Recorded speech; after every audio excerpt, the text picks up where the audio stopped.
मैं हूं बाबर, जा रहा हूं सोने की चिड़िया को लूटने। वहां के दोगलों की मदद से मैं भारत पे राज करूंगा। तो वीडियो को पूरा देखें और चैनल को सब्सक्राइब कर लीजिए।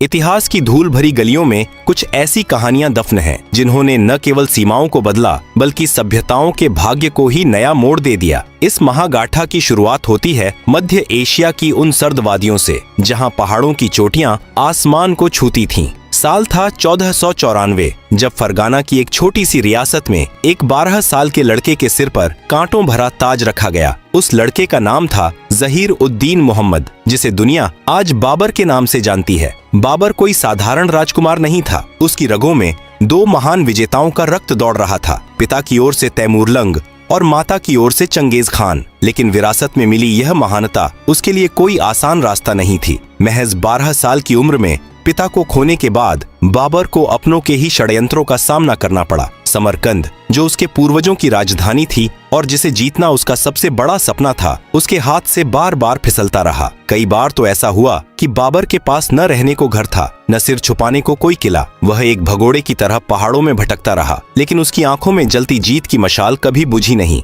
उसकी किस्मत ने करवट ली साल 1504 में, जब उसने अफगानिस्तान की राजधानी काबुल पर कब्जा किया। काबुल की ठंडी हवाओं में बैठकर बाबर अक्सर दक्षिण की ओर देखता था, जहां हिंदुस्तान अपनी बेपनाह दौलत और खुशहाली के लिए मशहूर था। उस दौर में हिंदुस्तान को सोने की चिड़िया कहा जाता था और बाबर जानता था कि अगर उसे अपना खोया हुआ गौरव और एक स्थायी साम्राज्य चाहिए तो उसे सिंधु नदी पार करनी ही होगी। उधर दिल्ली की गद्दी पर लोदी वंश का सुल्तान इब्राहिम लोदी शासन कर रहा था। लोदी एक अहंकारी और क्रूर शासक था, जिससे उसके अपने ही गवर्नर और रिश्तेदार नफरत करते थे। इसी असंतोष का फायदा उठाते हुए पंजाब के गवर्नर दौलत खान लोदी और सुल्तान के चाचा अलाउद्दीन लोदी ने बाबर को हिंदुस्तान पर हमला करने का न्योता भेजा। बाबर के लिए यह वही मौका था जिसका उसे बरसों से इंतजार था। 15 दिसंबर 1525 को बाबर ने अपनी छोटी लेकिन अनुशासित सेना के साथ सिंधु नदी पार की। उसके पास केवल 12,000 सिपाही थे, जबकि दिल्ली के सुल्तान के पास 1 लाख से अधिक सैनिकों की विशाल फौज और सैकड़ों खूंखार हाथी थे। संख्या बल के हिसाब से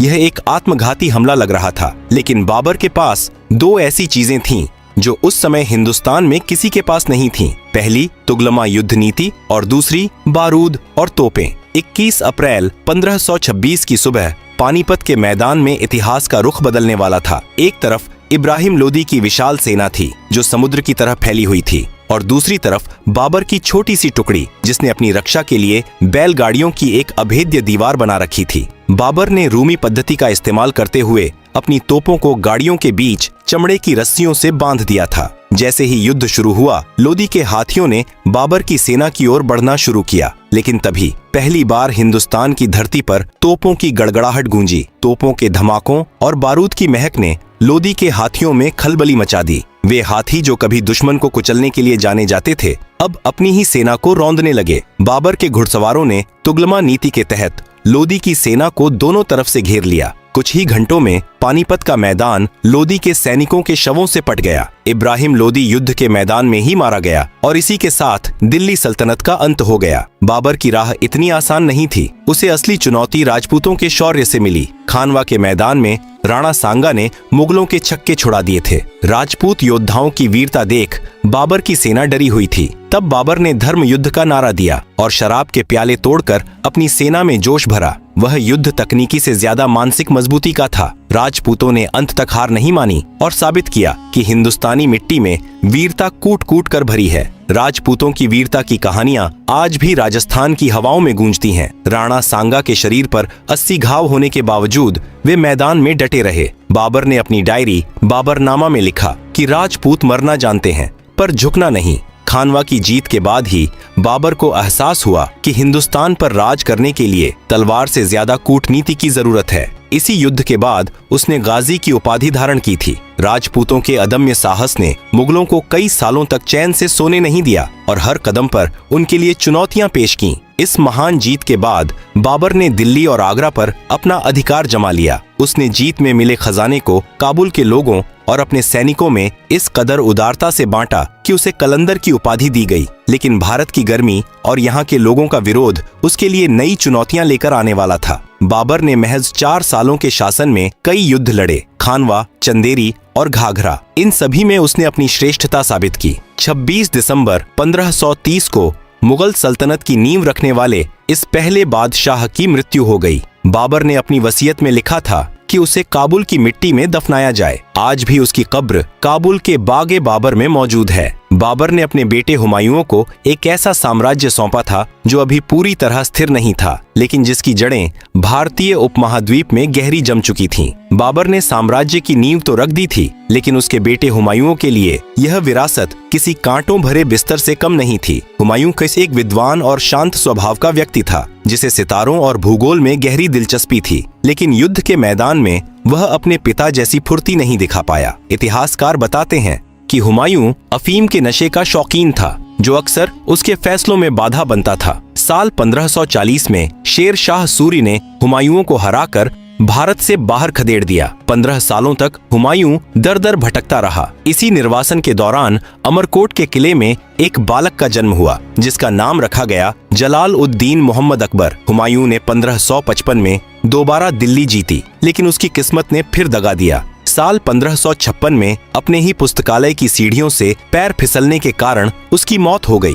उस समय अकबर महज 13 साल का था। चारों तरफ अराजकता थी और उत्तर भारत में राजा हेमू एक शक्तिशाली चुनौती बनकर उभरे थे। उन्होंने दिल्ली पर कब्जा कर लिया था। मुगलों का भविष्य अंधकार में था, लेकिन अकबर के पास एक वफादार सेनापति था, बैरम खान। 5 नवंबर 1556 को पानीपत की दूसरी लड़ाई लड़ी गई। युद्ध का पलड़ा हेमू की ओर झुक रहा था, लेकिन तभी एक भटकता हुआ तीर हेमू की आंख में जा लगा। राजा के गिरते ही उनकी सेना में भगदड़ मच गई। इस अप्रत्याशित जीत ने अकबर को दिल्ली का निर्विवाद बादशाह बना दिया। अकबर ने महसूस किया कि हिंदुस्तान जैसे विशाल देश पर केवल तलवार के दम पर राज नहीं किया जा सकता, लोगों का दिल जीतना जरूरी है। उसने एक ऐसी नीति अपनाई जिसने उसे अकबर महान बना दिया। वह पहला मुगल बादशाह था जिसने हिंदुओं पर लगने वाले जजिया कर को समाप्त कर दिया। उसने राजपूतों से दुश्मनी के बजाय दोस्ती का हाथ बढ़ाया। आमेर की राजकुमारी जोधाबाई से विवाह करना केवल एक गठबंधन नहीं, बल्कि 2 संस्कृतियों का मिलन था। अकबर ने जोधाबाई को कभी धर्म बदलने के लिए मजबूर नहीं किया,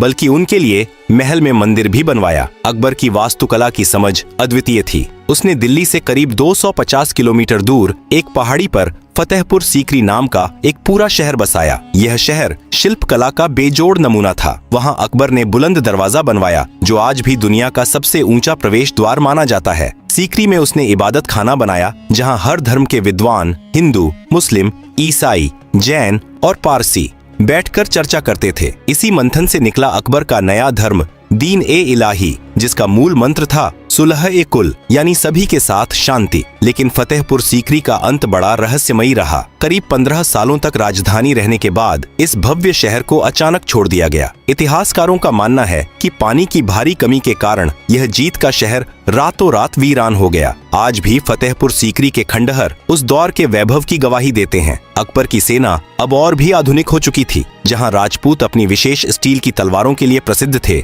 वहीं अकबर की सेना ने बंदूकों और लोहे के कवच से लैस हाथियों का इस्तेमाल शुरू किया। अकबर के शासनकाल में मुगल साम्राज्य 25 लाख वर्ग किलोमीटर तक फैल गया था। सम्राट अकबर ने न केवल एक साम्राज्य बनाया, बल्कि एक प्रशासनिक व्यवस्था तैयार की जो सदियों तक चली। उसके दरबार में बीरबल, तानसेन और अबुल फजल जैसे 9 रत्न थे, जिन्होंने कला और ज्ञान को नई ऊंचाइयों पर पहुंचाया। साल 1605 में खराब भोजन के कारण अकबर की मृत्यु हो गई। उसने अपने बेटे सलीम के लिए एक ऐसा हिंदुस्तान छोड़ा था जो दुनिया की सबसे बड़ी अर्थव्यवस्था बनने की राह पर था। अकबर ने साबित कर दिया था कि एक महान शासक वह नहीं जो सिर्फ जमीन जीतता है, बल्कि वह है जो लोगों का विश्वास जीतता है। अकबर के बाद मुगल सल्तनत एक ऐसे दौर में दाखिल हुई जहां तलवारों की खनक कम और कला की नक्काशी ज्यादा सुनाई देने लगी। साल 1605 में सलीम ने जहांगीर के नाम से गद्दी संभाली। जहांगीर को अपने पिता से एक समृद्ध और शांत साम्राज्य विरासत में मिला था। जहांगीर को चित्रकला का इतना गहरा ज्ञान था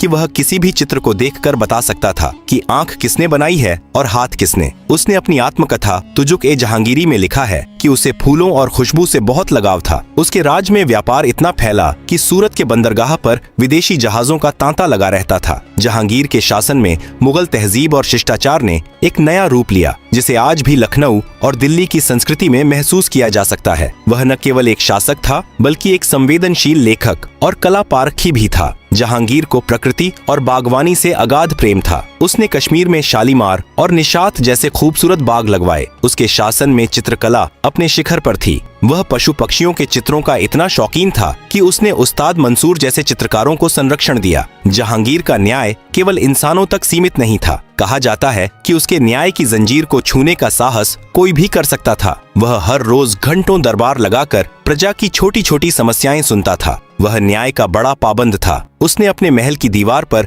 एक न्याय की जंजीर लगवाई थी, जिसे कोई भी पीड़ित व्यक्ति खींचकर सीधे बादशाह से गुहार लगा सकता था। जहांगीर के द्वार में ही अंग्रेज भारत आए और व्यापार की नींव पड़ी। जहांगीर के जीवन में उनकी मलिका नूरजहां का प्रभाव सबसे अधिक था। नूरजहां न केवल खूबसूरत थीं, बल्कि राजनीति और युद्ध कला में भी माहिर थीं। उस दौर में सिक्कों पर भी बादशाह के साथ नूरजहां का नाम अंकित होता था। लेकिन वैभव का असली सूरज जहांगीर के बेटे खुर्रम यानी शाहजहां के द्वार में चमका। शाहजहां को इतिहास इमारतों का बादशाह कहता है। उसके शासनकाल को मुगल वास्तुकला का स्वर्ण युग माना जाता है। शाहजहां की कलात्मक सोच और बेपनाह दौलत का सबसे बड़ा प्रतीक ताजमहल बना। अपनी बेगम मुमताज महल की याद में सफेद संगमरमर से बनी यह इमारत आज भी दुनिया के 7 अजूबों में शुमार है। शाहजहां ने यमुना के किनारे शाहजहानाबाद बसाया और वहां लाल किला और जामा मस्जिद जैसी भव्य इमारतें खड़ी की। उस समय मुगल साम्राज्य दुनिया का सबसे अमीर साम्राज्य था। दुनिया का लगभग 1/4 सामान अकेले हिंदुस्तान में बनता था। इसी बेपनाह दौलत को दिखाने के लिए शाहजहां ने एक ऐसी चीज बनवाई जिसकी कल्पना करना भी आज मुश्किल है। तख्त-ए-ताऊस यानी मयूर सिंहासन। यह कोई साधारण सिंहासन नहीं था। इसे बनाने में उस दौर के 7 साल लगे थे। यह सिंहासन ठोस सोने का बना था और इसमें अनगिनत हीरे, नीलम, पन्ने और माणिक जड़े थे। सिंहासन के ऊपरी हिस्से पर 2 मोर बने थे, जिनके पंख कीमती पत्थरों से सजाए गए थे। इसकी भव्यता का अंदाजा इसी बात से लगाया जा सकता है कि दुनिया का सबसे मशहूर हीरा कोहिनूर भी इसी सिंहासन की शोभा बढ़ाता था। कोहिनूर के बारे में कहा जाता था कि जो इस हीरे का मालिक है वह पूरी दुनिया का मालिक है। तख्त-ए-ताऊस की कीमत उस समय ताजमहल बनाने की लागत से भी कई गुना अधिक थी। इसे केवल विशेष अवसरों पर ही लाल किले के दीवाने खास में लाया जाता था। शाहजहां के दरबार में शान और शौकत का आलम यह था कि विदेशी यात्री भी यहाँ की चमक देखकर दंग रह जाते थे।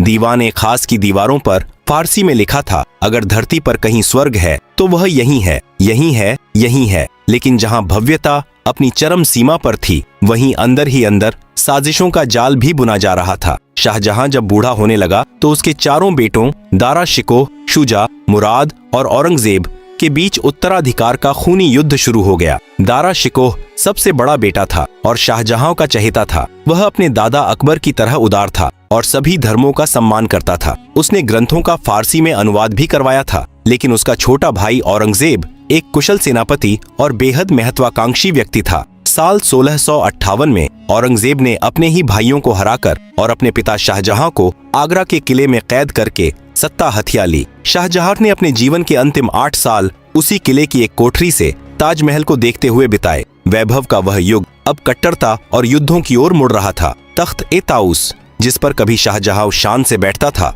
अब एक ऐसे बादशाह के हाथ में था जिसकी सोच तलवार की धार जैसी तेज और ठंडी थी। साल 1658 में जब औरंगजेब दिल्ली के तख्त पर बैठा तो मुगल साम्राज्य का चेहरा पूरी तरह बदल चुका था। औरंगजेब अपने पूर्वजों के विपरीत न तो कला का शौकीन था और न ही संगीत का। वह एक कट्टर और अनुशासित शासक था। उसने अपने बड़े भाई दारा शिकोह की बेरहमी से हत्या कर दी और उसके कटे हुए सिर को एक थाल में सजाकर अपने पिता शाहजहां के पास भेजा। यह इस बात का संकेत था कि अब साम्राज्य दया से नहीं बल्कि खौफ और कट्टरता से चलेगा। औरंगजेब ने अकबर की उदार नीतियों को पलट दिया। उसने हिंदुओं पर दोबारा जजिया कर लगा दिया और कई ऐतिहासिक मंदिरों को तुड़वाकर वहां मस्जिदों का निर्माण कराया। उसने शराब, संगीत और नृत्य पर पाबंदी लगा दी। जहां मुगल दरबार कभी महफिलों के लिए जाना जाता था, अब वहां सन्नाटा पसरा रहता था। औरंगजेब का सारा ध्यान साम्राज्य के विस्तार पर था। उसने अपने शासन के अंतिम 27 साल दक्षिण भारत को जीतने में बिताए। मुगल साम्राज्य अपनी सीमाओं के चरम पर पहुंच गया था,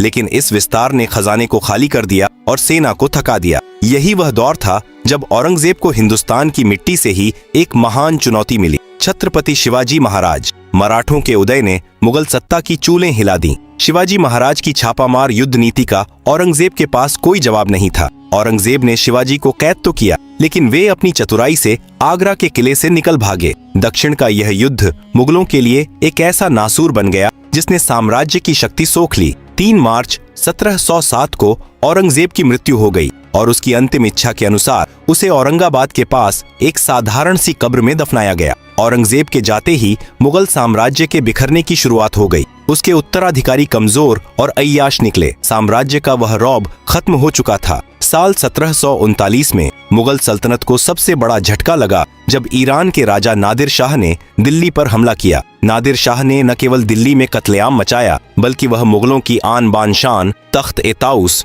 और बेशकीमती कोहिनूर हीरा भी लूट कर ले गया। जिस सिंहासन पर बैठकर बाबर से लेकर शाहजहां तक ने हुकूमत की थी, उसका छिन जाना साम्राज्य की आत्मा निकल जाने जैसा था। इसके बाद मुगल बादशाह महज कठपुतली बनकर रह गए। कभी मराठों का प्रभाव बढ़ा तो कभी अंग्रेजों की कंपनी मजबूत होती गई। साल 1857 तक आते आते मुगल शासन सिर्फ दिल्ली के लाल किले तक सिमट गया था। 1857 के प्रथम स्वतंत्रता संग्राम में विद्रोहियों ने अंतिम मुगल बादशाह बहादुर शाह जफर द्वितीय को अपना नेता चुना, लेकिन यह विद्रोह नाकाम रहा। अंग्रेजों ने जफर के बेटों की हत्या कर दी और उन्हें कैद करके म्यांमार की राजधानी रंगून भेज दिया। 7 नवंबर 1862 को रंगून की एक अंधेरी कोठरी में बहादुर शाह जफर की मौत के साथ मुगल वंश का अंतिम चिराग भी बुझ गया। जफर खुद एक बेहतरीन शायर थे। उन्होंने अपनी बेबसी पर लिखा था, कितना है बदनसीब जफर दफन के लिए, 2 गज जमीन भी न मिली कुए यार में। मुगल साम्राज्य जिसने पानीपत के मैदान से अपनी यात्रा शुरू की थी, रंगून की एक गुमनाम कब्र में जाकर खत्म हो गया। वे अपने पीछे लाल किला,